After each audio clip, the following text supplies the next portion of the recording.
اعوذ باللہ من الشیطان الرجیم بسم اللہ الرحمن الرحیم صلی اللہ علیہ محمد صلی اللہ علیہ وسلم۔ یا اللہ یا رحمان یا رحیم، یا اللہ یا رحمان یا رحیم، یا اللہ یا رحمان یا رحیم۔ حسبنا اللہ و نعم الوکیل، حسبنا اللہ و نعم الوکیل، حسبنا اللہ و نعم الوکیل۔ اے غفور الرحیم، اے میرے مالک، ہم سب کے صغیرہ اور کبیرہ گناہوں کو معاف کر کے ہم سب کی توبہ کو قبول کر لے، آمین۔ یا اللہ پاک کشمیر و فلسطین کے مسلمانوں کی غیب سے مدد فرما دے، یا اللہ ان کی تمام تکالیف کو دور کر دے، آمین۔ یا اللہ پاک تمام بیماروں کو شفا دے دے، یا اللہ سب کی مشکلات کو آسانیوں میں بدل دے، یا اللہ پاک سب کے کاروبار میں برکت عطا فرما، آمین ثم آمین۔ صلی اللہ علیہ محمد صلی اللہ علیہ وسلم۔ دین کا لفظ عبادت اور شہادت کے الفاظ کی طرح تعلیمات اسلامی میں بڑا اہم ہے، اور اس کے صحیح فہم پر ہی قرآن حکیم کی دعوت کا درست مطلب سمجھنا منحصر ہے۔ لفظ دین کا بنیادی مفہوم ہے بدلہ، یعنی جزا و سزا۔ سورہ فاتحہ میں یہ الفاظ اسی معنی میں استعمال ہوا ہے۔ مالک یوم الدین کا ترجمہ ہے بدلے کے دن کا مالک۔ اسی جزا اور سزا کے بنیادی تصور سے عربی زبان میں لفظ دین کے مفہوم میں انتہائی وسعت پیدا ہوتی ہے۔ جزا و سزا کسی ضابطے اور قانون کے تحت ہی ہوتی ہے۔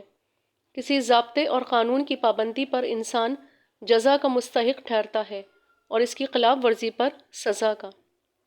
اسی لیے سورہ یوسف آیت نمبر 76 میں دین کا لفظ قانون کے معنی میں آیا ہے، یعنی یوسف علیہ السلام کے لیے ممکن نہ تھا اپنے بھائی کو روکنا۔ مصر میں بادشاہ کے قانون کے مطابق قانون اور ضابطہ تشکیل پاتا ہے نظام کے تحت، اسی لیے لفظ دین قرآن حکیم میں نظام کے معنی میں آیا ہے۔ ارشاد باری تعالیٰ ہے، اور ان سے لڑتے رہو یہاں تک کہ فتنہ باقی نہ رہے اور مکمل طور پر نظام اللہ ہی کا ہو جائے۔ سورہ مومن آیت نمبر 26 میں فرعون کا اپنے قوم سے خطاب کے دوران قول نقل ہوا، مجھے ڈر ہے کہ وہ یعنی موسیٰ علیہ السلام بدل دے گا تمہارے نظام کو۔ جس نظام میں اللہ کے عطا کردہ قوانین کی اطاعت ہو وہ دین اللہ ہے، اور جس نظام میں عوام کے نمائندوں کے بنائے ہوئے قوانین نافذ ہوں وہ دین جمہور ہے، اور جس نظام میں بادشاہ کو بڑا مان کر اس کے فرامین کی اطاعت کی جائے وہ دین الملک ہے۔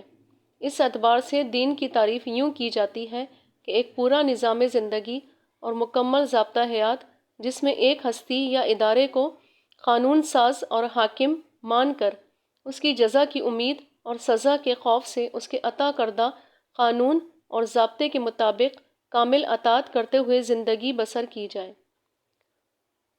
اس آیت کے مطالعے سے دین سے مراد دین اللہ ہے، جس کا ذکر سورہ نصر میں اس طرح آیا ہے، جب اللہ کی مدد آ گئی اور فتح نصیب ہو گئی، اور اے نبی صلی اللہ علیہ وآلہ وسلم آپ نے دیکھ لیا کہ لوگ فوج در فوج اللہ کے دین میں داخل ہو رہے ہیں۔ دین اللہ یہ ہے کہ صرف اللہ کو بڑا اور حاکم تسلیم کر کے اسی کی جزا کی امید رکھتے ہوئے اور اسی کی سزا سے خوف کھاتے ہوئے صرف اسی کی عطا کردہ شریعت کے مطابق اپنے انفرادی اور اجتماعی معاملات کو سر انجام دیا جائے۔ بلا الفاظ دیگر اپنی پوری زندگی میں صرف اور صرف اسی کی کامل اطاعت کو لازم کر لیا جائے۔ اسی رویے اور طرز عمل کا نام ہے اللہ کے دین کے تحت زندگی گزارنا۔ اللہ پاک ہم سب کو سنتوں پر عمل کرنے والا بنا دے، قرآن پاک پڑھنے والا بنا دے، پانچوں وقت کا نمازی بنا دے، آمین ثم آمین۔ سید المرسلین کا درود پاک۔ نبی کریم صلی اللہ علیہ وآلہ وسلم سے روایت ہے کہ آپ نبی کریم صلی اللہ علیہ وآلہ وسلم نے یہ درود پاک پڑھا اور صحابہ کرام کو بھی اس کے پڑھنے کا حکم دیا۔ جو بندہ صبح و شام اس درود پاک کو ایک بار پڑھے گا اللہ تعالیٰ اس کو بے پناہ ثواب و فلاح عطا کریں گے، آمین ثم آمین۔